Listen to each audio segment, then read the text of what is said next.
బాలే బాలే మాట మాట బైబుల్ మాట యేసు మాట నా జీవితాన మరువని మాట యేసు మాట నా జీవితాన నీ జీవితాన మరువని మాట యేసు మాట భలే బాలే మాట బైబుల్ మాట యేసు మాట రండి, దేవుని యొక్క బలను సమీపించే ముందు ఒక మాటని చదువుదాం. అందరికి తెలిసిన లేఖన భాగమే. కొరింథీయులకు రాసిన మొదటి పత్రిక 11వ అధ్యాయము. కొరింథీయులకు రాసిన మొదటి పత్రిక అపోస్తలుడైన పౌలు కొరింథీ సంఘానికి రాసుకుంటూ వచ్చిన మొదటి పత్రిక 11వ అధ్యాయము 28వ వచనము. కాబట్టి ప్రతి మనుషుడు తను తాను పరీక్షించుకునవలెను, అలాగూ చేసి ఆ రొట్టెను తిని ఆ పాత్రలోనిది త్రాగవలెను. ప్రతి మనుషుడు తను తాను ఏడ్ చేసుకోవాలా, పరీక్ష చేసుకో. మిమ్మల్ని నేను పరీక్ష చేయకూడదు, నన్ను మీరు పరీక్ష చేయకూడదు. పాస్టర్ గారు ఇలాగ ఉన్నారా అని మీరు అనకూడదు, పలానోళ్ళు ఇలాగ నడుస్తున్నారని నేను అనకూడదు. మనకు మనమే ఆత్మీయ జీవితంలో ఎలాగ నడుస్తున్నామో ఏడ్ చేసుకోవాలట, పరీక్ష చేసుకోవాలి. ఏడ్ చేసుకోవాలా, పరీక్ష చేసే సమయం ఇది. ఏడ్ చేసుకునే సమయము, పరీక్ష చేసుకునే సమయం. పరీక్ష అనేది చాలా గొప్పది. పరీక్ష ఎందుకు పెడతారనంటే ఇంకో పై క్లాస్కి వెళ్ళటానికి. ఇంతవరకు 6వ తరగతి చదివాము, ఇంకా 7వ తరగతికి వెళ్ళాలంటే ఏంటి రాయాలి, పరీక్ష రాయాలి. పరీక్ష వద్దంటుంటారు చాలా మంది. ఏటి వద్దంటారు, పరీక్ష వద్దు, పరీక్ష లేకుంటే ఏకదాటికి నన్ను తిన్నగా తీసుకుని వెళ్ళి డిగ్రీలో పెట్టి అంటుంటారు. పోనీ డిగ్రీలో పెట్టేసామనుకో, సిలబస్ నీకు తెలుస్తుందా? 7th క్లాస్ది, ఇంటర్మీడియట్ది, ఆ సిలబస్ ఏంటి తెలుస్తుందా? ఏమి తెలియదు. దావీదు 145వ కీర్తనలోని ఒక పరీక్ష కోరుకున్నాడట. ఏమంటాడు కీర్తన రాసిన గ్రంథంలో? దావీదు మహారాజు ఈ విధంగా చెప్పాడు. 145వ కీర్తన 145వ కీర్తనలో దావీదు ఈ మాటలు పలికాడు. 145వ కీర్తన ఏమన్నాడనంటే, దావీదు 145వ కీర్తన 18వ వచనం చదువుతావు నాన్న. తనకు మొరపెట్టు వారందరికీ, తనకి నిజముగా మొరపెట్టు వారందరికీ యెహోవా ఎలాగున్నాడట, సమీపముగా ఉన్నాడు అని ఉంది. అది కాదు, క్షమించండి. 141వ కీర్తన 5వ వచనం. 145వ నీతిమంతులు నన్ను కొట్టుట. అబ్బా, ఏం మాట రాశాడండి. పరీక్ష. నీతిమంతులు నన్ను కొట్టుట నాకు ఉపకారము, వారు నన్ను గద్దించుట. వారు నన్ను గద్దిస్తే నాకేటి? సేవకుడు గద్దిస్తే నీకే అభిషేకము? అభిషేకమా? ఏ అభిషేకం ఉంటుంది? కొంచెం సేవకుని కొంచెం చూసుకొని మాట్లాడమనండి అంట. ఈయనంటాడు, ఈయన రాజు. ఇశ్రాయేలు ప్రజలకి ఈయన ఎవరు? రాజు. రాజు అంటున్నాడు, నీతిమంతులు నన్ను కొట్టుట నాకు ఉపకారము, వాళ్ళు నన్ను గద్దించిన, వాళ్ళు నన్ను కొట్టినా అది నాకు దేనికనంటే అది నాకు మేలు, నాకు ఆశీర్వాదము, దానివలన నాకు దీవెన.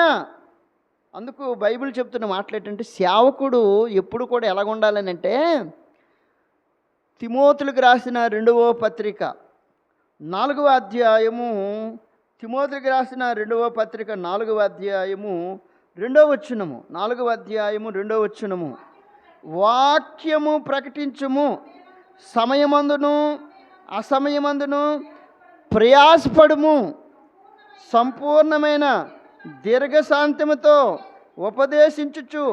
ఏడు చేయాలా? సేవకుడు ఎప్పుడు ఖండిస్తూనే ఉండాలా,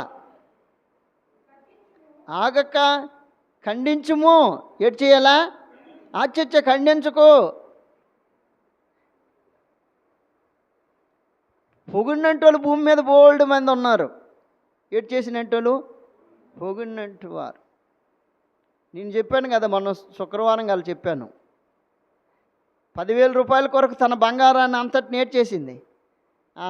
ఆయనతో ఫోటో కొరకు బంగారాన్ని అంతటి నేర్చేసింది, అమ్మేసి ఫోటో కొరకు. అక్కడున్న అన్యజనులు అందరూ తిట్టారు, ఇదేమి దేవుడు మీ దేవుడు, ఫోటో దిగడానికి ఈ బంగారాన్ని అంతటి నేర్చేసావు, అమ్మేసావు. సేవకుడు ఎప్పుడు ఎలాగుంటాడంటే ఖండిస్తాడు. ఏం చేస్తాడు? ఖండించాల. సంఘం అనేది దేవునిది. దేవుడు తన స్వరక్తమిచ్చి సంపాదించిన ఆ సంఘాన్ని ఆయన ఎదుట ఎవరు నిలబెట్టాలా? సేవకుడు నిలబెట్టాలి. ఒకరోజు వచ్చినప్పుడు ఎవరు నిలబెట్టాలా? సేవకుడు ఆ సంఘాన్ని ఆయన ఎదుట నిలబెట్టాలా. ఇన్ని సంవత్సరాలు నువ్వు కాసావు అంతేనా? ఎక్కడుంది ఆ మాట? అపోస్తుల కార్యం ఇది ఇలాగ అట్టనే పెట్టు, అలాగే పెట్టు. అపోస్తుల కార్యం 20వ అధ్యాయము 28వ వచనము. అపోస్తుల కార్యం 20వ అధ్యాయము 28వ వచనము. దేవుడు తన స్వరక్తమిచ్చి సంపాదించిన, ఎవరు సంపాదించారు సంఘము? డేవిడ్ పాస్టర్ గారు కాదు. చాలా మంది అంటారు సంఘాన్ని నేను సంపాదించానండి అని. నీ బాబు సొమ్మా, నువ్వు ప్రాణం పెట్టావా? సంఘం కొరకు నువ్వు చనిపోయావా? నీ జీవితం ద్వారా, నీ నడవడిక ద్వారా, నీ ఆలోచన ద్వారా, నీ ప్రవక్తం ద్వారా ఒక ఆత్మ కూడా రాదు. నువ్వేమో పైకి ఏమంటావు? నువ్విచ్చావు రక్తము. ఎవరమ్మా? దేవుడు తన స్వరక్తమిచ్చి సంపాదించిన, ఎప్పుడు కూడా తన సంఘం అది. పాట మాత్రం పాడేస్తామేటని, క్రీస్తేసు ప్రభువు తన రక్తమిచ్చి కొన్నట్టి సంఘమునా ఎవరు చేరెదరో వారే ధన్యులు, పరలోకమే వారిది. అలాగనేసావు లాస్ట్కి. ఎవరు చేరుతారు? నేను చేరుతాను అనట్లేదు కదా. ఎవరు చేరుతారో నాయన ఆలే ధన్యులు. నువ్వు నేను బయట నుండి పోతాను. దావీదు అంటున్నాడు, నీతిమంతులు నన్ను కొట్టుట నాకెంతో ఉపకారము, వాళ్ళని గద్దించుట. తైలాభిషేకం ఎలాగ ఎంచుకున్నాడో చూడు. ఏ అభిషేకము? తైలాభిషేకం. కొన్ని చర్చిలు ఉంటాయి, మీకు అన్నాళ్ళకి తెలుసు, స్టీవెన్ అన్నాళ్ళకి వీళ్ళకి బాగా అనుభవం. లోదరని చర్చి, బాప్టిస్ట్ చర్చిలో ఇలా గద్దించి వాక్యం చెప్పామనుకో, నెల రోజులే నిన్ను ఉంచుతాడు. తర్వాత ఏడు చేస్తాడంటే జాగ్రత్తగా నీ లెటర్ నీకు ఇచ్చేస్తాడు అన్నా అని. అందుకనే చర్చిలు అంటే ఏటి వస్తాయంటే గొడవ. ఎందుకు గొడవలు వస్తాయో తెలుసా? చర్చిలు అంటామా, చర్చిలు అంటే ఎందుకు గొడవలు వస్తాయో తెలుసా? ఇది ఎందుకు ఆఫ్ చేసినంటే అవతలకి వెళ్ళకూడదు. చర్చిలు అంటే ఎందుకు గొడవలు వస్తాయంటే, చర్చికుండిన ఏరు మొదల అన్నీ ఈ సేవకుడికి తెలుస్తాయి. తెలిసిన తర్వాత ఓహో ఇదిరా అని చెప్పి ఈయన వైపు కొంతమంది ఏటవుతారు, లెగుస్తారు. వాళ్ళు సిపిఐఎంఐ అంటోళ్ళు, సిఐటి అంటోళ్ళు, ఆ యూనియన్ తయారైపోద్ది. అర్థమవుతుందా? నీ బుర్రకాయ దేవుని మందిరాన్ని చక్కగా నడిపిస్తుంటే నువ్వు మళ్ళీ వీళ్ళందరూ ఈ పార్టీ లేకని తీసుకొస్తావా? నువ్వు సరే కరెక్ట్గా లేకపోవడం వల్ల పార్టీ లేచిపోతుంది. ఎట్లు లేచిపోతుంది పార్టీ? ఎవరు చూసో వద్దు, నేను మళ్ళీ చెప్తున్నాను మీకు అర్థం అవ్వడానికి. మళ్ళీ తప్పుగా అర్థం చేసుకోకండి తల్లి. మీకు మరి 2 చేతులు నమస్కారం. నేను ఇన్ని మాసాలు ఇక్కడ చేశాను. నాకు వ్యతిరేకంగా మీరు మళ్ళీ వేసారనుకో, నేను అప్పుడు ఏడు చేస్తాను, ఇంకా జెండా ఊపుతాను. నేను మహా తెలివైనటువంటి కదా, నేను జెండా లేపుతాను. నా జెండా లేచిందంటే ఎలాగుంటుందని అంటే మరి అర్థమవుతుందా? వెళ్తున్నప్పుడే దేవుని పనిని భంగం చేయకు, దేవుని పనిని అడ్డుకట్టయ్యకు, దేవుని పనికి దేవుని ఆత్మకి ఏడు చేయకు, భంగము చేయకు. అందుకనే బైబిల్ చెప్తున్న మాట్లాడటానంటే, దేవుని పని ఎప్పుడు కూడా దేవుడు తన స్వరక్తం ఇచ్చి సంపాదించిన తన సంఘానికి ఎవరిని అధ్యక్షులుగా ఉంచాడన్నా? ఎవరిని ఉంచాడు? చదువమ్మా రే తల్లి.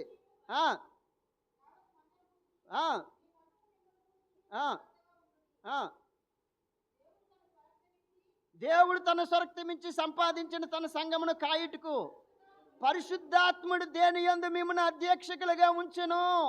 అబ్బా, ఎవరు అధ్యక్షకులు? ఎవడు? సేవకుడు. ఆ యావత్తు మందను గురించి ఒకరోజు నువ్వు లెక్క చెప్పాలా. విజయనగరంలో 20 ఆత్మలు నీకు ఇచ్చాను, వాళ్ళందరి కొరకు ఒకరోజు నువ్వు ఏడు చేయాలా, లెక్క చెప్పాలి. లెక్క చెప్పాలంటే మందను కాస్తున్నప్పుడు ఒక గొర్రె పిల్ల తుప్పలోనికి వెళ్తుంది, ఇంకోటి పచ్చదనంలోనికి వెళ్తుంది. సేవకుడి చేతులు ఏటు ఉంటుంది, కర్ర ఉంటుంది. ఒకసారి ఇలాగ అంటాడు, రెండోసారి ఏడు చేస్తాడు, కర్ర ఈసిరాస్తాడు. కాలిపోతే పోనని ఏడు చేస్తాడు, కర్ర ఈసి. సులువుగా మాట్లాడేస్తుంటాం. ఏంటండి, నువ్వు ఎంత కనికరము గల దేవుడు నాయన. ఆయన ఎంత కనికరం కలిగినట్టు అంత కోపిస్తుడు ఆయన. ఆయన కనికరమే నువ్వు చెప్తుంటావు, ఆయన ప్రేమనే వర్ణిస్తుంటావు, ఆయన దయనే చూపిస్తుంటావు. ఆయన ఎంత కోపిస్తుడో తెలుసా? ఆయన దేవాలయంలోకి వచ్చినప్పుడు కొరడా పట్టుకొని చొల్లుమంటే మళ్ళీ అక్కడుండిన వ్యాపారస్తులు అందరూ ఏమైపోండ్రు? ఎవరు లెక్క చెప్తాను అనుకుంటున్నావు ఆత్మల కొరకు? నువ్వా? ఆ యావత్తు మందను గుర్చి ఒకరోజు సేవకుడు ఆ సంఘము కొరకు ఏడ్ చేయాలా, అప్పచెప్పవలసినట్టు వాడు ఆ మందను కాయిచున్నాడు. ఇంకొక మాట చదువుతున్నాడు, డీఫ్కి వెళ్దాం. హెబ్రీలకు రాసిన పత్రిక 13వ అధ్యాయము 17వ వచనము. హెబ్రీలకు రాసిన పత్రిక 13వ అధ్యాయము 17వ వచనము. మీ పైన నాయకులుగా ఉన్నవారు, మీ పైన నాయకులుగా ఉన్న సేవకుడు లెక్క అప్పచెప్పవలసిన వాడి వలె మీ ఆత్మలు ఏడు చేస్తున్నాడు. ఆత్మలు ఎలా కాస్తున్నాడు? లెక్క అప్పచెప్పాలా, సామాన్యంగా కాదు. లెక్క రాస్తాడు, లెక్క పెడతాడు, లెక్క అప్పగించుకుంటాడు, లెక్క చూస్తాడు, లెక్క పెడతాడు. ఈ మాటలాగా బైబిల్లో ఉన్నాయి.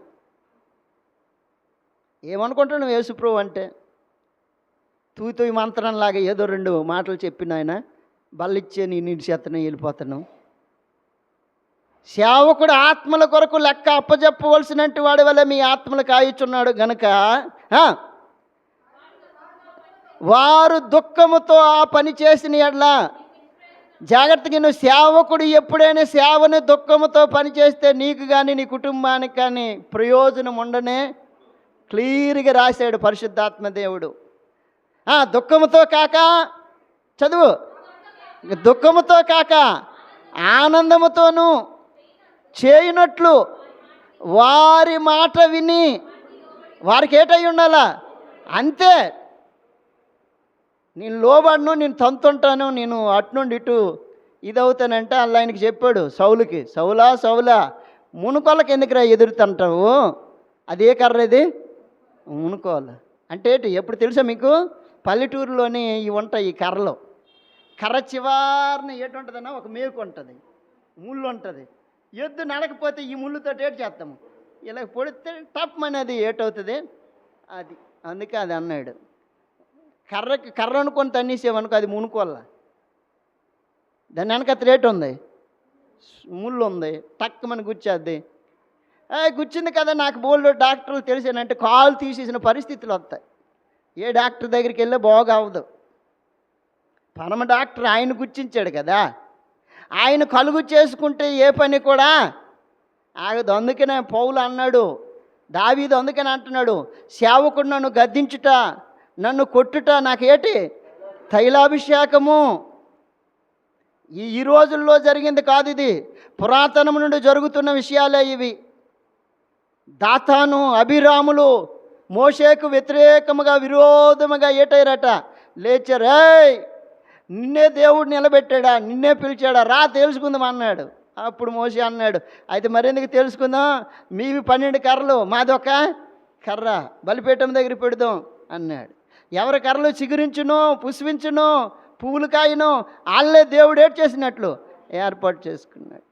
అందరి కర్రలు ఎండిపోనాయి, మనోడి కర్ర ఏటయింది, చిగురించి పుష్పించింది, తేలిపోయింది రంగు, భక్తి తేలిపోయింది. అంతటితో ఆగేరాళ్ళు ఆగలే, మళ్ళీ లేపాడు మళ్ళీ సమాజాన్ని. వీళ్ళు క్రైస్తవులే, వీళ్ళు యూదులే, వీళ్ళు దేవుని బిడ్డలే, వీళ్ళకి వాగ్దానాలు తెలుసు, వీళ్ళకి దేవుడు తెలుసు, వీళ్ళకి భక్తి తెలుసు, అర్థమవుతుందా, వీళ్ళకి అన్నీ తెలుసు. కానీ వాక్యానుసారంగా నడటం వీళ్ళ చేత కాదు. నడటము చేతగాక గుంపును లేపేస్తున్నారు. నడటం చేతగాక మోసేకు విరోధంగా ఆయన అన్నాడు. చివరికి ఎంతవరకు వచ్చిందనంటే వాళ్ళ అన్నని వాళ్ళ యొక్క అక్కనే రేపారు వీళ్ళు. మోసే అన్నని చదువుతారా మాట, సంఖ్యాకాండం 12వ అధ్యాయము. ఏ మనుషులో వీళ్ళు, చివరికి వీళ్ళకి దయా దాక్షిణ్యాలు, కనికరము ఇటువంటి వేడి తెలియనట్లు ఉన్నాయి పాపము. మోషేకు విరోధముగా మాట్లాడటానికి లేచిపడ్డాడు. 12వ అధ్యాయం మొదటి వచ్చిన చదువుతారా?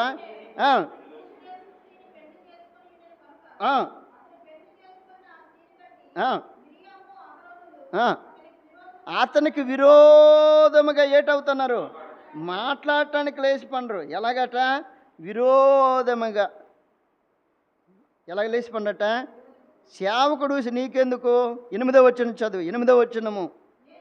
నేను గూఢభావములతో కాదు, దర్శనమిచ్చి ముఖాముఖిగా అతనితో మాట్లాడుదును, అతడు యెహోవా స్వరూపమును నిదానించి చూచును, కాబట్టి నా సేవకుడైన మోషేకు విరోధంగా మాట్లాడుటకు మీరేలా భయపడలేదు అని నేను. అది అండర్లైన్ చేస్తావా ఎప్పుడైనా, లైఫ్ లాంగ్ అది ఉంచుకో ఆ మాటని.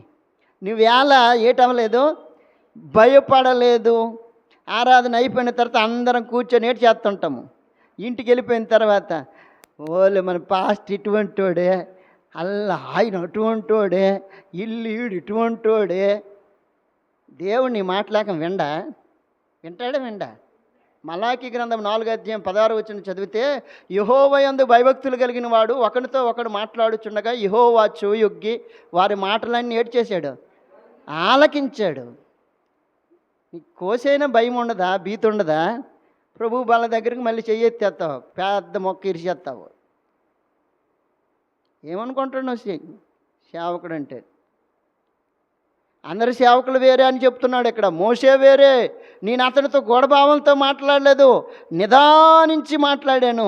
అతను నా స్వరూపమును ఏడు చేశాడు, చూచినంటి వాడు సామాన్యుడు కాదు. అతని విషయం మాట్లాడటానికి నీ వేళ ఏమవలేదట, భయపడలేదు. నువ్వెందుకు భయపడలేదు? ఎందుకు భయపడలేదు?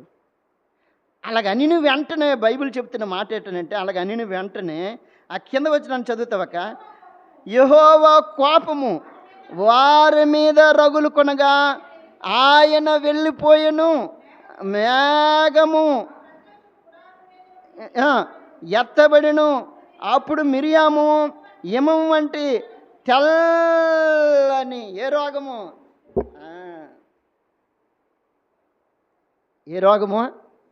కుష్ఠరోగం. ఇవన్నీ చదువుతుంటాం కానీ వ్యతిరేకత అనేది లేచిపోతుంటుంది. జెండా సిపిఎం, సిఐటి, యూనియన్లోనికి వచ్చావా, మందిరంలోనికి వచ్చావా, యూనియన్ చేసుకోవడానికి వచ్చావా?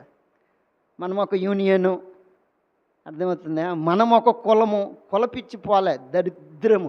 ఈ ప్రభు బలలో ఎలా చేసేస్తావో కానీ ఆయన కులం వేరే, మన కులము వేరే. నువ్వు కూడా చచ్చిపోయిన అంటే నీకు ఒక పెద్ద పెట్టి, నీకు మళ్ళీ 10 మంది పాట పాడాలి ఏంటండి, పరలోకము నా దేశమని. నేను మట్టిలో నీ దేశంలోనే కూర్చేస్తావు, మళ్ళీ ఆత్మ ఎక్కడికి వెళ్తావు? నువ్వు అనుకుంటావు తప్పమని నేను వెళ్ళిపోతాను. నేను ఎక్కడికి వెళ్ళిపోతావు? దరిద్రగుట్టు ఆలోచన లేక పెట్టుకొని సేవకుడు అంటే ఏమనుకుంటున్నావు నువ్వు? అర్థమవుతుందా? పౌలు రాశాడు తిమోతికి, చదువు, తిమోతికి రాసిన 2వ పత్రిక 4వ అధ్యాయం 2వ వచనము. సేవకుడు కొరకు రాశాడు పౌలు తిమోతికి రాసిన, సంపూర్ణమైన దీర్ఘశాంతముతో ఉపదేశించి ఖండించు. ఉపదేశించినప్పుడు ఏం చేయాలా? ఖండించు. ఉపదేశించినప్పుడు సేవకుడు ఆ సంఘాన్ని ఏడ్ చేయాలా? ఎందుకు ఖండించాలి? ఒకరోజు ఈ మందని గురించి లెక్క అప్పచెప్పవలసిన బాధ్యత నీ మీద ఉన్నది. ఎందుకు ఖండించాలి? ఈ యావత్ మందని ఒకరోజు నా ఎదుట నువ్వు ఏడ్ చేయాలా? నిలబెట్టాలి. ఖండించు. ఎలా ఖండించాలట? ఆయన అంటున్నాడు, ఖండించు, తర్వాత గద్దించు. ఏడ్ చేయాలా? గద్దిస్తే మీరు అందరు నన్ను తిరిగి గద్దించేస్తారు నాయన. అందుకని గద్దించుకో, ఖండించుకో. ఇంకా మూడో మాట ఏటక్క, అదేటి చెయ్యకో. ఈ మూడు చేయకుండా జాగ్రత్తగా పాట పాడి గీతం గీతం జయ జయ గీత, మా దేవుడు నిన్ను కాపాడుతా, ఈరోజే నీ ఇంటిలో దేవుడు ఒక అద్భుతము చేయబోతున్నాడు అనగానే ఆమేన్ ఓరి నాయి అటువంటి పదాలు పలుకుతుంది. నీకు ఎలాగుంటుంది? అబ్బా ఏం పాస్టర్ గారిని తీసుకొచ్చారు బ్రదరు. ఆయన నిజంగా ఆయన మాటలు ఎలాగున్నాయనంటే మన ఇంట్లోని ఆశీర్వాదాలు వచ్చినట్లే ఉన్నాయి. అబ్బా అవును, అలాగే ఉంటుంది. నువ్వు నడుస్తున్నప్పుడు నీకు ఒక మూట దొరికిపోద్దామనంటే అవును దొరికిపోద్ది. అబ్బా ఏ మూట అటువంటి చెప్తుంటే నీకు ఎలాగుంటుంది? నీవు పోయిన త్రోవ అంతట్లో కూడా యెహోవా నిన్ను కాపాడుతాడు, ఆయన తన దూతల గురించి నీకు ఆజ్ఞాపిస్తాడు. అంతే, నేను ఎలాగ నడిచినా పర్లేదు, దూతలు వచ్చేసి నన్ను నేర్చేస్తాయి. అదే ఈ పదాలు చెప్పే మనకి ఇప్పుడు ఈ చదివిన పదాలు చదువుతున్నామనుకో ఎలాగుంటుంది? ఏటో కానీ అవునండి ఇంకెక్కడ దొరకలేదు, దీని కొరకు 2 రోజులు వెళ్ళి ఉండిపోనవా? వెళ్ళేటోడివే నువ్వు. నా మాట వినవో, సేవకుడి మాటే ఎంతవో, నీ మాట ఎందుకు ఎంతాడు? మోసే మాట ఎవరులే, మోసే కంచి ఎవరు ఉన్నారేటమ్మా? అన్న అక్క ఎవరు కంచి ఉన్నారు? అభిరాము, దాతాను వాళ్ళ కంచి ఉన్నారు. సేవకుడి కంచి ఎవరు ఉన్నారు? ఎవరు లేరు. విజయకుమార్ అక్కడ ఎవరు ఉన్నట్లు ఉన్నారు. సేవకుడి కంచి ఎవరు ఉంటారు? అప్పుడు లేచాడు దేవుడు, ఏయ్ నా సేవకుడని మీరు భయపడలేదా? ఎందుకు మీకు అంత ఇది? సేవకుడి మీద ఎందుకు మీరు మాటలు ఆడుకుంటున్నారు? తప్పు కదా. అందుకని సేవకుడు ఉపదేశించినప్పుడు ఖండించాల, తర్వాత గద్దించాల, తర్వాత ఏంటి చెప్పాలా? బుద్ధి చెప్పాలి. బుద్ధి చెప్పే బాధ్యత ఎవరిదంటే సేవకుడిది. ఎందుకు బుద్ధి చెప్పాలి? ఎందుకు ఈ మాటలేకమా ఆయన చెప్పాలి అని అంటే, ఇది వాక్యము ద్వారా జరగాలి, వ్యక్తిగతంగా కాదు. వాక్యం ఇది చెప్తుందమ్మా, ఇలాగ నడవాలి అని ఆ వాక్యాన్ని తీసి సేవకుడు వాళ్ళకి బుద్ధి చెప్పాలి. వాక్యం ఇలాగ చెప్తుంది, వాక్యం ఏడు చెప్తుంది, ఇలాగ నడవాలి, ఇలాగ జీవించాలి, ఇలాగ ప్రవర్తించాలి, ఇలాగ మనము బ్రతకాలి, అలాగైతేనే ఈ బల దగ్గరికి మనము రావాలి అని. పుట్టుడు అబద్ధాలు ఆడేస్తాము, ఎన్ని అబద్ధాలు ఆడేస్తాము? పుట్టుడు అబద్ధాలు ఆడేస్తాము. మా ప్రభు దగ్గరికి వచ్చినట్టు, బాల దగ్గరికి వచ్చినట్టు మీకు కూడా ఆస్తులు ఎత్తి చూపించండి బ్రదర్స్ సిస్టర్స్ అంటే అబద్ధాలు ఆడేసి కూడా ఏడు చేస్తాము. ప్రభువా ఈ వారం ఆడిచాను కానీ వచ్చి వారం నుండి మరి నేను ఆడను ఆయన అని, మళ్ళీ వచ్చి వారం మళ్ళీ మొదలెడతావు. ఈ వారం ఆడేసాను కానీ మళ్ళీ వచ్చి వారము అని జీవితకాలమేక మా అబద్ధాలు ఆడేస్తే ఎక్కడికి వెళ్ళిపోతావు? అబద్ధాలు ఆడేసి అబద్ధికులు అందరూ అని ఉంటుంది. ఎక్కడమ్మా? ప్రకటన గ్రంథం 21:8 అబద్ధికులు అందరూ అగ్ని గంధకములతో మండు గుండములో పాలు పొందుదురు, ఇది ఎన్నో మరణం. అక్కడ తేలిపోద్ది మనం. ఏడురా మన డేవిడ్ పాస్టర్ అంటే మరి అబద్ధాలు చెప్పాడు కదా ఆయన, అందుకని ఆయన ఎక్కడ ఉంటాడు? తెల్లబట్టలేక వేసుకొని అక్కడ ఏడు చెప్పాడు. అబద్ధాలు అన్నీ అబద్ధ బోధే చేశాడు, అందుకని ఎక్కడ ఉంటాడు ఆయన? అక్కడికి ఆయన వెళ్ళిపోతే నీకు ఎంత సంతోషమో. అక్కడ ఎంత సంతోషం. పరలోకంలో ఎలాగ నడుస్తావంటే పాస్టర్ బాగా చేశాడులా దేవుడు, ఎక్కడికి తీసుకెళ్ళిపోయాడు ఆయన్ని. అర్థమవుతుందా? దేవుని బల దగ్గరికి వచ్చినప్పుడు పరిశీలన చేసుకోవాలి, పరీక్ష చేసుకోవాలని బైబిల్ చెప్తుంది. మనకు మనం పరీక్ష చేసుకోవాలి. అబద్ధికులు అందరూ ఎక్కడికి వెళ్ళిపోతారు? మనుచుండ గుండంలో పాలు పొందుతుంది, ఇది 2వ మరణము అని రాయబడి ఉంది. కాబట్టి గద్దించాలా, బుద్ధి చెప్పాలా, ఖండించాలా. ఆ సంఘము ఆయన ఎదుట ఏటి చేయాలా? నిలబెట్టాలి. ఎలాగ నిలబెట్టాలా? ఎపిసీలకు రాసిన పత్రిక 5వ అధ్యాయము 27వ వచనము. ఎపిసీలకు రాసిన పత్రిక 5వ అధ్యాయము 27వ వచనము. 5వ అధ్యాయము 27వ వచనము. మీరును మీ భార్యలను ప్రేమించుడి, అటువలే క్రీస్తు ఎవరిని ప్రేమించాడు? సంఘమును ప్రేమించి అది కలంకమైనను ముడతైనను అట్టిది మరి ఏదైనను లేక పరిశుద్ధమైనది గాను నిర్దోషమైనది గాను మహిమ గల సంఘము గాను ఆయన తన ఎదుట నిలబెట్టుటకు వాక్యమును ఉతక స్నానము చేత దాన్ని ఏడు చేయాలా? దేని చేతట? వాక్యమును ఉతక స్నానం. సంఘంలో ఉన్నట్టు వాళ్ళు అందరూ వచ్చినప్పుడు ఎక్కడ తీసుకురావాలి? వాళ్ళందరినీ వాక్యం దగ్గరికి తీసుకుని వచ్చి ఉతక స్నానం చేయించాలి ఒక్కొక్కరిని. ఒక ఆయన అన్నాడు, ఆయన పల్లెంలో నీరేసి అందరి పాదాలు కడుగుతుంటే ఒక ఆయన అన్నాడు, నన్ను కడక్కు, నువ్వు దేవుడు, నా పాదాలు పట్టుకుని నేటి నువ్వు కడుగుతావు అని అంటే ఆయన అన్నాడు, ఒరే బాబు ఇక్కడ కడగకపోతే పరలోకంలో నీకు నాకు ఏటి ఉండదు. అప్పుడు ఏమంటాడు, కడగడం కాదు, నా బుర్ర మీద నువ్వు నీరు పోసి అని అంటాడు. అబ్బా తెలివి, ఏ తెలివి అక్క ఇది? అధిక తెలివి. దానియేలు రాసిన గ్రంథం 12:4 ఆ మాట అక్కడ ఉంటుంది. ఏ తెలివి పెట్టాలకి? చదువుతావమ్మా, చదువురా తల్లి. దానియేలు రాసిన గ్రంథం 12 మా 12:4 అక్క. దానియేలు రాసిన గ్రంథం 12 నీవు ఈ మాటలను మరుగు చేసి అంత్యకాలము వరకు ఈ గ్రంథమును ముద్రించు. చాలామంది నలుదిక్కులు సంచరించినందున తెలివి ఏమవుతుంది? అది అండర్లైన్ చేయి. చాలామంది నలుదిశలో సంచరించునందున అంటే ఆ చర్చికి వెళ్ళి ఈ చర్చికి వెళ్ళి అక్కడ అల్లా డ్యాన్స్ చేస్తున్నాడు, వీళ్ళు ఇక్కడ బేక్ డ్యాన్స్ చేస్తున్నాడు, వీళ్ళు చేతులు ఎత్తుతున్నాడు, అల్లుడు రుమాలు ఇసురుతున్నాడు, వీళ్ళు క్లాత్ ఇసురుతున్నాడు, వీళ్ళు గొడవలతో గుంజుతున్నారు. ఇవి ఏకం వచ్చినప్పుడు నీకు తెలివేటైపోద్ది, అధికమైపోయి అసలు వదిలేస్తావు, అసలు భక్తి వదిలేస్తావు. నాకు అప్పుడేడు చెప్తావంటే, అన్న మనం రుమాలు పట్టుకుని అందరు రుమాలు పట్టుకుని తిప్పితే బాగుంటుందన్న అంటావు.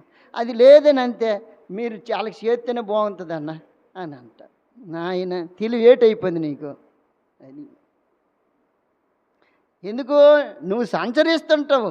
సంచరించినట్టు ఎవరో తెలుసా? యోబు గ్రంథం 1వ అధ్యాయంలోని 6వ వచనంలో, నువ్వు భూమి మీద ఇటు అటు సంచరించు నా యొద్దకు వచ్చావు. ఎవరైనా అపవాది. అర్థమవుతుందా?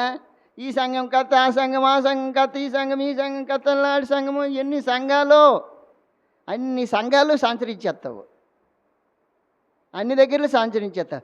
ఏ బోధను పట్టుకోవాలో తెలియదు. వారు అపోస్తుల బోధ యందును, సహవాసం యందును, రొట్టె విరుచుట యందును, ప్రార్థన చేయటి యందును ఎడతెగక ఉండిరే. అర్థమవుతుందా? ఎడతెగక ఉండవలసిన పద్ధతిలో లేకుండా అయిపోతుంటాం. ఇంకోటి వచ్చింది ఈ మధ్యన, ఏటది? వధువు సంఘం అని. ఏ సంఘము? వాళ్ళకి మీరు దొరికారు కాదు, బుర్రాకం పిచ్చే చేసేస్తారు. అర్థమవుతుందా? వధువు సంఘం. ఇంకోటి వచ్చింది బెన్నహేమ్ సంఘం అని. బెన్నహేమ్ గారు సంఘం అంటది. సంఘం ఎవరురా నాయనంటే, క్రీస్తు తన స్వరక్తం ఇచ్చి సంపాదించిన ఎవరికి అర్థం కావట్లేదు కాదు, డబ్బులు ఎక్కువైపోయి కళ్ళు ఎక్కడికి వచ్చి ఎక్కడుందమ్మా మాట? చదువు సామెతలు రాసిన గ్రంథం 30వ అధ్యాయము 13వ వచనము. సామెతలు 30:13 వచనము అలాగనే ఉందా? చదువురా తల్లి. 30:13 వచనము. కన్నులు ఎక్కడికి వచ్చాయి? చాలా మా పల్లెటూరులో అంటారు, ఏటాడి కళ్ళు నెత్తి మీదకి వచ్చాయి బదరు. అబ్బా అవును, నీ కళ్ళు నెత్తి మీదకి వస్తే దించడానికి మన తరం కాదు, మనమే డాక్టర్లు, మా పాస్టర్లు తప్ప. కానీ యేసు ప్రభు దగ్గర ప్రార్థన చేస్తున్న, ప్రభువా నెత్తి మీదకి వెళ్ళిపోయిన కళ్ళు మళ్ళీ కిందకి రావాలని ఆయన, నువ్వు అక్కడ అద్భుతం చేసినట్టు ఆయన అంటాడు, రెండండ్రా కాసేపు. అర్థమవుతుందా నీకు? అర్థం ఈ భక్తి ఏకం లాస్ట్ యాగం చేసి చేసి చేసి చేసి చివరికి మైండ్ ఏమైపోద్ది? పడిపోయి వాళ్ళు వాళ్ళకి చెప్తుండ్రు, ఈ మన పాస్టర్ వీళ్ళకి చెప్తుండ్రు, వీళ్ళకి చెప్తుండ్రు, ఈ వేగం నలు తీసి సంచరించి మైండ్ పాడైపోయి చివరికి వాక్యం అని ఉతక స్నానం దగ్గరికి నువ్వు రావు. నీకు ఒకవేళ స్నానం చెయ్యించాలని నేను అనుకున్నాను అనుకో, నువ్వు ఎలాగవుతావో తెలుసా? శౌర్యం ఉన్నాడు కదా, శౌర్యం అంటే ఎవరు? మన చెల్లెల బాబు. స్నానం చేయించడానికి ఆయనకు ఒకళ్ళు పట్టుకునే ఆయన ఉండడు, అని అటు నుండి ఇటు, ఇటు నుండి అటు తంతాడు, కాలుతోటి ఇలాగంతాడు, అలాగంతాడు. అర్థమవుతుందా? స్నానం చెయ్యి, ఇప్పుడు స్నానం చేయించాలంటే ఇద్దరు ఉండాలి ఆయనకి. ఒకళ్ళు గట్ట అవ్వదు. ఒకళ్ళు పట్టుకోవాలా, ఇంకొకరు ఏటి చేయాలి, నీరు పోయాలా, ఇంకొకరు సబ్బు రాయాలి. అర్థమవుతుందా? వాక్యమని ఉతక స్నానం దగ్గరికి వచ్చినప్పుడు నిన్ను స్నానం చేయబోతుంటే నువ్వు ఎలాగుంటుందని అంటే, ఓ నేను వేడి నీరు పోసాడు పాస్టర్. కొన్నిసార్లు తొక్కలేకపోతుంటాయి, కొన్నిసార్లు లేట్ అయిపోతుంటాయి. చాలా నీళ్ళు ఎత్తే ఎలాగుంటుంది? అర్థమవుతుందా? కొన్ని నీళ్ళు వల్ల ఎలర్జీ వచ్చేది. ఏటి వచ్చేది?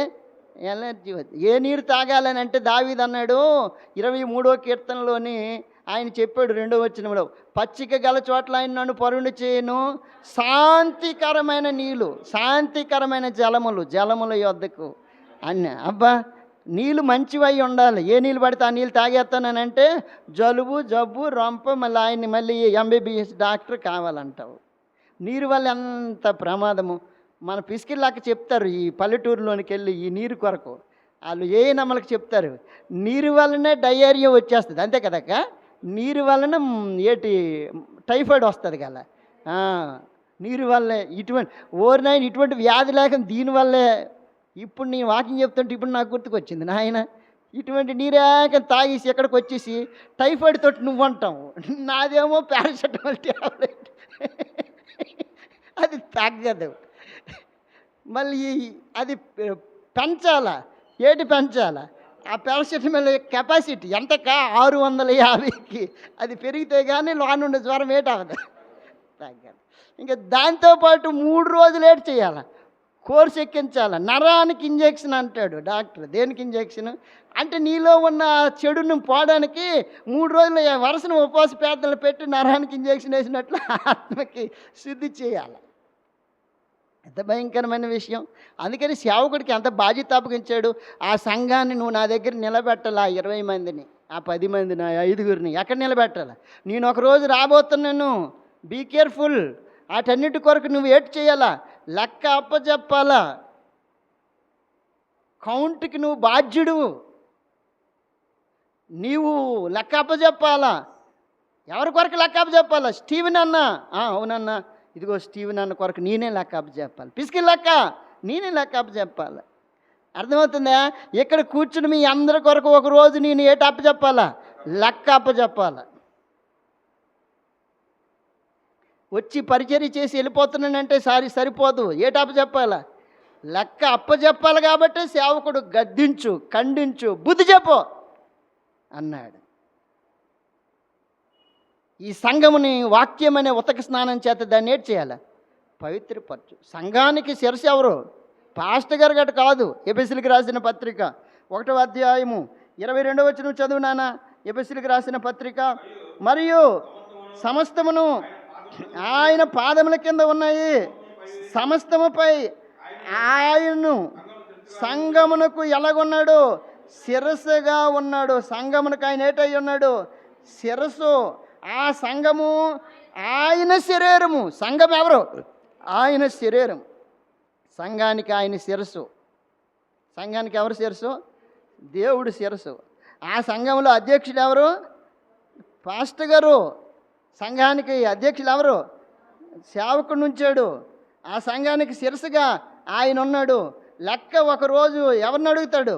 వీళ్ళందరినీ, సేవకుడిని, వీళ్ళందరి కొరకు ఏటి అడుగుతాడు? లెక్క అడుగుతాడు. లెక్క అప్పచెప్పాలా. ఎవరు అప్పచెప్పాలా? సేవకుడు. చదువుతున్నాను, కొలసీలకు రాసిన పత్రిక 1వ అధ్యాయము 18వ వచనము. 1వ అధ్యాయం, సంఘమును శరీరమునకు ఆయనే శిరస్సు, ఆయన అన్నిటిలో ప్రాముఖ్యము కలుగు నిమిత్తము ఆయనే ఆది అయ్యుండి మృతులలో నుండి లేచుటలో ఆది సంభూతుడు ఆయను. సంఘమును శరీరమునకు ఆయన ఎవరు? శిరస్సు. మన హెడ్ ఎవరంటే ఆయనే. ఎవరు? యేసుక్రీస్తు వారు. క్రీస్తు మన తలకాయ, మనం అందరం ఎవరము? శరీరము, బాడీ. ఈ శరీరము ఆయన చెప్పినట్లు చేయాలి. ఎవరు చెప్పినట్లు చేయాలి? ఆయన చెప్పినట్లు చేయాలని అంటే ఆ శిరసత్వం కింద అందరము ఉండాలి. అంతేగాని ఈ యొక్క వేలు 5,000 ఒకరోజు పోట్లాడుకున్నాయట. ఎన్ని వేలు? 5,000. సంఘంలో ఉన్నంటోళ్ళు పోట్లాడుకున్నట్లు సంఘాల్లో ఇప్పుడు పోట్లాట జరుగుతుంది కదా, అలాగ అయినట్లు ఈ 5,000 ఒకరోజు పోట్లాడుకున్నాయట.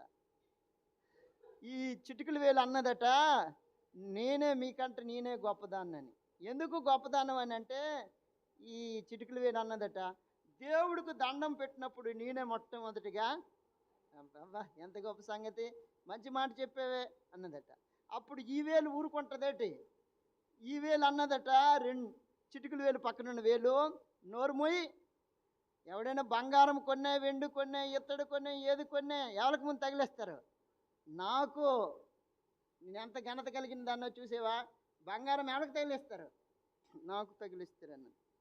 అప్పుడు ఈ మధ్య వేలు అన్నదట, ఓరి పొట్టోళ్ళారా, దేవుడు అందుకే మిమ్మల్ని లేట్ చేశాడు, పొట్టోలుగా చేశాడు, దేవుడు నన్ను పొడవగా ఉంచాడు, నోరు మూయండి, ఊరుకోండి, మీ నలుగురి కన్నా నేనే గొప్పదాన్ను, నేను పొడుగుడు దాన్ను అని అన్నదట. అప్పుడు ఈ వేలు అన్నదట, మీరు నలుగురు కూడా ఎందుకు పనికిరారు అని అన్నది. ఏంటనంటే, ఎవరినైనా చూపించాలనంటే, ఏ వస్తువునైనా చూపించాలంటే ఎవరు ఉండాలా? నేను. మీకు పరిచయం చేయాలంటే నేను ఉండాలన్నది. అప్పుడు ఇది తక్కువ తిన్నదేంటి, రొట్టన వేలు అన్నదట, నోర్మయండి, మీ నలుగురు ఉండటానికి కారణం ఎవరో తెలుసా? నాది బలం ఎక్కడుంది? ఇక్కడ నా చేతిలో ఉంది, నా వేణులో ఉందన్నది. ఈ 5 ఏళ్ళు ఇలాగ దెబ్బలాడుకుంటున్నప్పుడు మధ్యలో ఉన్న భాగం ఒకరోజు అన్నదట, నోరు మూయండి, నేనుంటే కానీ మీ 5,000 ఉండవు, నేను లేకపోతే మీరు ఎక్కడ ఉంటారు? ఆధారం ఇదే. సేమ్ సంఘంలోని ఈరోజు ఈ 5,000 ఎలాగ పోట్లాడుకుంటున్నారో, మనోళ్ళు కూడా అంతే. యూనిటీ లేదు, ఐక్యత లేదు, ప్రేమ లేదు, అనురాగం లేదు, ఒకరికి ఒకరు సంఘంలో లోబడే తత్వము లేదు. బైబిల్ చెప్తుంది, ప్రభువు శిరసత్వం కింద సంఘం ఉండాలా, ఆయన శిరస్సు, ఆయన ఆధీనంలో అందరము ఉండాలి, ఆయనకు లోబడాలా. ఎవరికి లోబడాలా? దేవునికి లోబడాలా. ఆయన ఆధీనంలో ఉంటే ఆ సంఘము, క్రీస్తు తన రక్తమిచ్చి సంపాదించిన ఆ సంఘము ఒకరోజు ఆయన ఎదుటికి వచ్చినప్పుడు అది నిష్కలంకమును, ముడతైనను, మచ్చైనను, కలంకమైనను లేనిదిగా ఆయన ఎదుట అది ఏమవుతుందంటే నిలబడుతుంది. ఎంత గొప్ప సంగతి! ఆ సంఘము అప్పుడు ఏడు ధరించుకుంటుందో తెలుసా? నిర్మలమైన వస్త్రములు. ప్రకటన గ్రంథము 19వ అధ్యాయము, ప్రకటన గ్రంథం 19వ అధ్యాయము చూడు. ఆ సంఘము ఆయన దగ్గరికి వచ్చినప్పుడు ఎలా కనబడుతుందట? ప్రకటన గ్రంథం 19వ అధ్యాయము, ప్రకటన రాసిన గ్రంథం 19వ అధ్యాయము, ప్రకటన రాసిన గ్రంథం 19వ అధ్యాయం 7వ వచనము. అప్పుడు శబ్దమును, బలమైన ఉరుముల శబ్దమును యొక్క స్వరము, సర్వాధికారియగు ప్రభువుకు మన దేవుడు ఏలుచున్నాడు, ఆయన స్తుతించుడి. గొర్రె పిల్ల వివాహ సమయం వచ్చినది, ఆయన భార్య తన్ను తాను సిద్ధపరచుకుని ఉన్నది కనుక మనము సంతోషపడి ఉత్సహించి ఆయనను మయము పరచుదమని చెప్పగా వింటిని. మరియు ఆమె ధరించుకున్నట్టుకు ప్రకాశములను నిర్మలమైన సన్నపు నార బట్టలు ఆమెకి ఇవ్వబడిన, అవి పరిశుద్ధుల యొక్క ఏమి సంఘం అది! ఏ క్రియలు చేసింది ఆ సంఘము? నీతి క్రియ. సంఘంలో ఈ క్రియ ఉండాలి, నీతి క్రియ. ఏ క్రియ? నీతి క్రియ. క్రియలు లేని విశ్వాసము మృదము. ఇన్ని మాటలు నేను చెప్తున్నాను, నాకు క్రియ లేకపోతే దానివల్ల ఏమి ప్రయోజనం? మీకు నేను చెప్తాను, ప్రార్థించండి అమ్మా అంటాను, నేను ఎక్కడ ప్రార్థన చేస్తాను? అర్థమవుతుందా? బైబిల్ చదివేవమ్మా అని నీకు చెప్తాను, నేను బైబిల్ చదవాలా లేదా? దశంభాగం ఇవ్వమ్మా అని నేను చెప్తాను, నేనేటయ్యాలా? దశంభాగం. అర్థమవుతుందా? మీ అందరు దశంభాగాలు తీసుకుని వచ్చి ఎక్కడ వేసేయాలా? పెట్టులో వేసేయండి అంటాను నేను. నా దశంభాగము జేబులెట్టి. అర్థమవుతుందా? ఏది చెప్తున్నావో దానికి ఏమై ఉండాలి? మనం నీతిగా బ్రతకాలి, నిజాతిగా బ్రతకాలి. మాట ఒక్కంచి, పని ఒక్కంచి, నడవడికి ఒక్కంచి. అర్థమవుతుందా? మాటలు చెప్తున్నాము. ఏడు చెప్తున్నాము? మాటలు. ఆ ఇర్మియా గ్రంథంలో ఆయన అదే అన్నాడు, ఇది యెహోవా మందిరం, ఇది యెహోవా మందిరం అని. మీరు మాటలే చెప్తున్నారండి. చదువుతారా మాట? ఇర్మియా గ్రంథము, దేవుని యొక్క మాటలు చదువుతున్నాను. ఇర్మియా గ్రంథంలో ఇర్మియా గ్రంథకర్త అదే చెప్పాడు. వాళ్ళకు చూసి, రేయ్ మీరు మాటలే చెప్తున్నారు, చదువు ఆ మాట. ఇది యెహోవా పరిశుద్ధ స్థలము, ఇది యెహోవా మందిరం అని మీరు చెప్తున్నారు, కానీ మీరేం చేయట్లేదు. 7వ అధ్యాయము 4వ వచనం, 7వ అధ్యాయము 4వ వచనం. ఈ స్థలము యెహోవా ఆలయము, ఈ స్థలము ఈ స్థలము యెహోవా ఆలయము, ఈ స్థలము యెహోవా ఆలయము, ఈ స్థలము యెహోవా ఆలయము అని మీరు చెప్పుచున్నారే. ఏ మాటలు చెప్తున్నారు? మోసకరమైన మాటలే చెప్తున్నాము. వాటిని ఆధారం చేసుకొని బతికేస్తున్నాం. ఏ మాటలు? మోసకరమైనవి. అర్థమవుతుందా? ఈ దేవుని మందిరం, ఇది దేవుని మందిరం, ఇది దేవుని మందిరం అని ఈ మోసకరమైన మాటలు చెప్తున్నాం, కానీ దాని ప్రకారం ఏడ్ చేయట్లేదు. అందుకని దేవుడు అంటాడు, చెప్తున్నారు, ఏడ్ చేస్తున్నారు, చెప్తున్నారు ఇది యెహోవా ఆలయమని, ఇది యెహోవా ఆలయమని చెప్తున్నాడు, కానీ న్యాయము జరిగించుకుంటున్నారట. కింద వచ్చి చదువుతావా? అలాగును మీ మార్గంలో, మీ క్రియలలో, మీ క్రియలలో మీరు ఏట్లేదు, యథార్థత లేదు. చెప్పడం చెప్తున్నా, ఏట్లేదు, యథార్థత లేదు. ఏట్లేదట? యథార్థత లేదు. క్రియలలో ఏటు ఉండాలి? క్రియ అనగా పని అని అర్థం. ఏటమ్మా? పని. మనం ఏ పని చేసినా ఎలాగుండాలి? యథార్థంగా ఉండాలి. దేవుని దగ్గర నిర్దోషంగా ఉండాలి. దేవుడు మనకు మెచ్చుకునే విధంగా ఉండాలి. దేవుడు మనకి బలా నమ్మకమైన మంచి దాసుడు అన్నట్లు ఉండాలి. మనం ఏ పని చేసినా అది ఇంటి పని కావచ్చు, వంట పని కావచ్చు, మన వ్యక్తిగతమైన పని కావచ్చు, ఏ పని అయినా చేసినా. అర్థమవుతుందా? ఒకరోజు ప్రభాకర్ అన్న ఇల్లు కట్టుకోవాలనుకున్నాడు. ఏటి చేసాము? ఆ ఇంటి దగ్గరికి వెళ్ళి పునాది తీయక ముందే ఆ స్థలంలో మనమందరం కలిసి ఏటి చేసాం? ప్రార్థన చేసాం. నాకు టైం లేదు. ఆయన అన్నాడు, టైం లేకపోతే మీరు ముందు ప్రార్థన చేసిండు, తర్వాత మేమందరం వెళ్ళి ప్రార్థన చెయ్యాలి అనేది ఆయనకుంది ఆలోచన. అర్థమవుతుందా? పని ప్రారంభించే ముందు ఏడు చేసుకోవాలని, ప్రార్థన చెయ్యాలని. మనకి ఫిలోమన్ అన్న వచ్చాడు, పోస్టల్ డిపార్ట్మెంట్ సూపరింటెండెంట్. ఆయన వచ్చాడు. ఆయన రేపు సోమవారం నాడు ఇల్లు కట్టుకుంటానన్నా, వచ్చి సోమవారం ఉదయం నుండి ఉపవాస ప్రార్థన చేసిన తర్వాత స్థలం దగ్గరికి వచ్చి ప్రార్థన చేద్దామన్నా అని మాట్లాడు. అంటే ఏ పని ప్రారంభించినా మనం ఏం చేస్తామంటే ప్రార్థన. ఆ ప్రార్థన అంటే దాని అర్థం ఏంటి? డిపెండ్ ఆఫ్ గాడ్, దేవునిపై ఆధారపడ్డం అని అర్థం.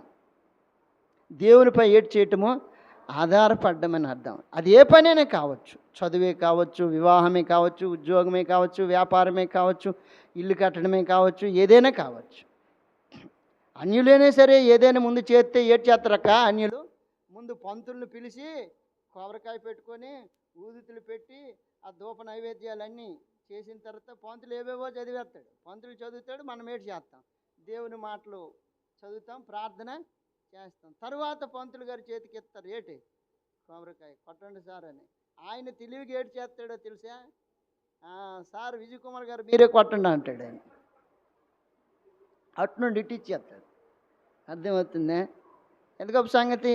ఏ పని చేసినా మనం దేవునికి ఏడ్ చేయాలి.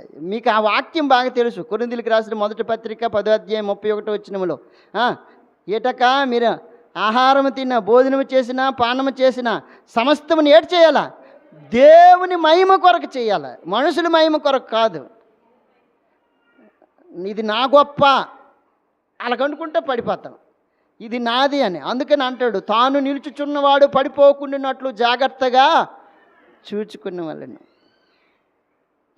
నాది అనే పదం ఎప్పుడు రాకూడదు. ప్రతిదీ ఏమనాలంటే మనది, మనము, మన సంఘం, దేవుని సంఘం, దేవుని పని, దేవుడిది అని అనుకొని అలాగే వెళ్ళిపోయినాం అనుకో, ఏముండదు, గలిబిలి ఉండదు. నాది అని అనుకుంటే ఒక్కొక్కడు లేస్తుంటాడు, కత్తి ఒకడు, గొడ్లు ఒకడు, కర్ర ఒకడు, ఎవరి చేతికి ఏది దొరికితే అది పట్టుకొని. ఎందుకనంటే వాళ్ళందరూ తెలివైనట్టు, అందుకని తెలివి అధికమైపోయింది. భూమి మీద మనుషులు సంచరిస్తున్నప్పుడు వాళ్ళ కళ్ళు ఎక్కడికి వెళ్ళిపోయింది? నెత్తి మీదకి వచ్చేసింది. దేవుని సంఘాన్ని వీళ్ళందరూ కలిసి ఏడు చేస్తాండ్రా, బాగు చేస్తాండ్రా, పాడు చేస్తాండ్రా, వాళ్ళు అనుకుంటాను రేట్ అనుకుంటాండ్రు, బాగు చేస్తున్నామని వాళ్ళు అనుకున్నారు. అందుకే సేవకుడికి ఏటి నిలబెట్టాడంటే, గద్దించుము, ఖండించుము, బుద్ధి చెప్పుము. నేను వచ్చినప్పుడు ఆ సంఘాన్ని నా దగ్గర ఏటి చేయాల? నిలబెట్టు. ఎలా నిలబెట్టాలా?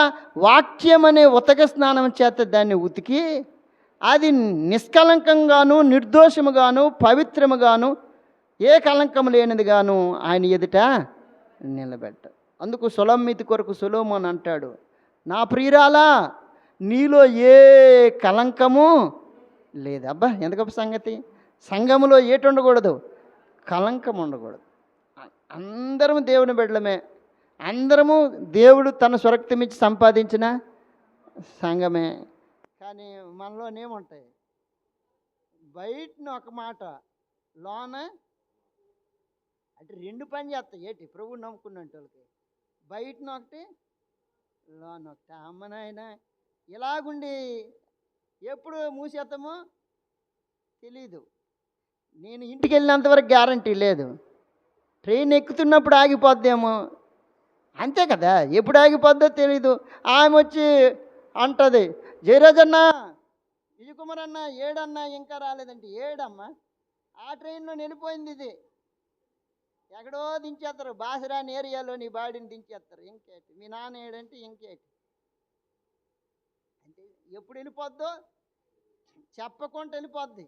చెప్పేసి వెళ్ళిపోద్ది. ఏంటి చెప్పకుంటే వేసిన గుడ్డు తినేస్తుంది, కాకరకాయ తినేస్తుంది, బీరకాయ తినేస్తుంది, అన్నీ తినేస్తుంది, కొన్ని బట్టలేక మేసుకుంటుంది. వెళ్ళిపోయినప్పుడు కనీసం రేపు ఉదయాన్ని నేను వెళ్ళిపోతాను డేవిడ్ పాస్టర్ అని చెప్తే దాని ధర్మం ఏముంది? చెప్పకుంటే ఏమైతే వెళ్ళిపోద్ది. అప్పుడు వివేకం ఎవరికి?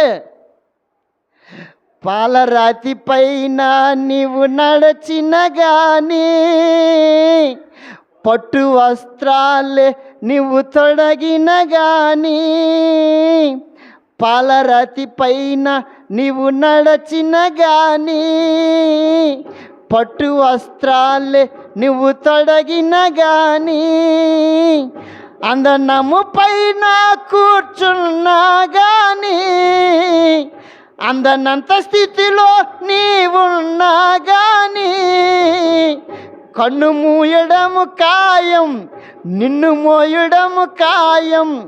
కన్ను మూయడము ఖాయం, నిన్ను మోయడం ఖాయం. కలుసుకో యేసుని మిత్రమా, పాపాలు ఒప్పుకొనుమా. పువ్వు లాంటిది జీవితం రాలిపోతుంది, గడ్డి లాంటిది జీవితం వాడిపోతుంది. ఏ దినమందైనా ఏ క్షణమైనా రాలిపోతుంది నేస్తమా, వాడిపోతుంది మిత్రమా, రాలిపోతుంది నేస్తమా, వాడిపోతుంది మిత్రమా. జ్ఞానముందని నీవు బ్రతికిన గాని, డబ్బుతో కాలాన్ని గడిపిన గాని, జ్ఞానముందని నీవు బ్రతికిన గాని, డబ్బుతో కాలాన్ని గడిపిన గాని, జ్ఞానము నిన్ను రక్షించదు తెలుసా, డబ్బు నిన్ను తప్పించదు తెలుసా. మరణము రాకముందే, అది నిన్ను చేరకముందే, మరణము రాకముందే, అది నిన్ను చేరకముందే, పాపాలు విడువనేస్తమా. ప్రభుని నమ్ము మిత్రమా. చాలు, ఆ రెండు రాకముందు. ఏటి మరణము రాకముందే. ఏవైనా ఉంటే ఈ బల్ల దగ్గరికి వచ్చినప్పుడు ఏమని చెప్పాడంటే పౌలు, మనకు మనం ఏటి చేసుకోవాలా అంతే, ఇంకా అంతకన్నా చెప్పలేను. ఎవరికి వాళ్ళు, మనకు మనమే. ఎస్, నేను ఎలాగున్నాను, తప్పిపోతే నిజమే ప్రభువా నన్ను కనికరించవా, నా ఆయుసు పెంచావు, నా ఆరోగ్యం ఇచ్చావు, నా గుండె మళ్ళా శుభ్రంగా కొట్టుకున్నట్లు నువ్వు నాకు సహాయం చేసావు. నువ్వు కనికరించకపోతే ఇది ఎప్పుడో ఆగిపోవలసింది నాయన. ధనవంతుడితో అన్నాడు, ధనవంతుడా, ఈ రాత్రే నీ ప్రాణం అడుగుచున్నాను. నువ్వు సంపాదించింది ఎవరికవుతుంది? ఈ రాత్రి వచ్చే, ఈ రాత్రి నీ ప్రాణం అడుగుతున్నాను. నువ్వు సంపాదించింది ఎవరి కొరకు ఆలోచించే. నీతి లేక, యథార్థత లేక, భక్తి లేక, వాక్యాన్ని అనుసరించక, ప్రేమ లేక, సహనం లేక, ఓర్పు లేక, దయ లేక, కనికరం లేక, ఇవన్నీ బయటికి చెప్పేస్తున్నాము ప్రార్థనలో, కానీ ఇవి అంతరంగంలో లేక, అనుసరించక, చివరికి టప్ మని అయిపోతే ఎక్కడికి వెళ్ళిపోతాము. అందుకనే బైబిల్ చెప్తుంది దైవజనుడు అవసరము. ఎందుకో తెలుసా? ఖండించుటకును, బుద్ధి చెప్పుటకును, హెచ్చరించుటకును. ఆ సంఘాన్ని ఆయన ఎక్కడ నిలబెట్టాలా? ఆయన దగ్గర ఒక రోజు రాబోతుంది. ఆ లెక్క ఆయన అప్పచెప్పవలసినట్టు వాడివై ఉన్నాడు. కాబట్టి ఆ మందను జాగ్రత్తగా కాయాలి. ఆయన దుఃఖంతో ఆ పని చేస్తే దాని వలన మనకేటి ఉండదు, మనకు కానీ మన కుటుంబానికి కానీ ఏటి ఉండదట, ప్రయోజనం, ఆశీర్వాదం ఉండదు. దుఃఖముతో కాక ఆనందంతో ఆ పని చేసినట్లు ఆయన మాట విని ఆయనకు లోబడి ఉన్నాడు. దేవుడి మాటలు దీవించునుగాక.